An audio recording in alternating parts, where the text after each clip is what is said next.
ยินว่าไอ้จกจังเป็ดเนี่ยขึ้นมาเมืองเขียนเนี่ยที่มาในเมืองถึงที่ว่าพงกว้านเนี่ยเขามาไปทางที่เมืองแกเนี่ยไปหันมาแล้วเนี่ยเขามาไปเห็นมันเป็ดเขาจำตัวละแต่มันรู้ว่าเป็ดจะพอคำบอกกับไตขี้ตุกน้ำเนี่ย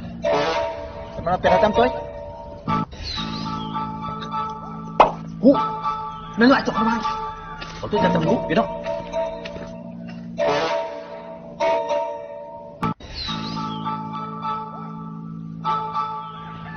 อ๋อสูในหนอดเป็นนายจบจังเป็ดอันวาง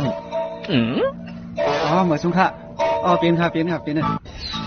สูไอจกในเป็ดเจ้าคุณเราคำพวกกับป่องเบิ้งพูดมุ่งโจมเลยสูเป็ดเขาจำตัวหรอหมอข้ามเลยไปถึงข้ามหมอเปี้ยเราค่ะไอจก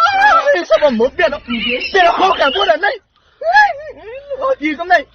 ที่เราทำมึงเกมกินเรื่องเกมหนุ่มไอจกขึ้นมึงเก่งเอาไปตัวลีลีนะหมดเป็ดเราพูดอะไร哎呦我的妈！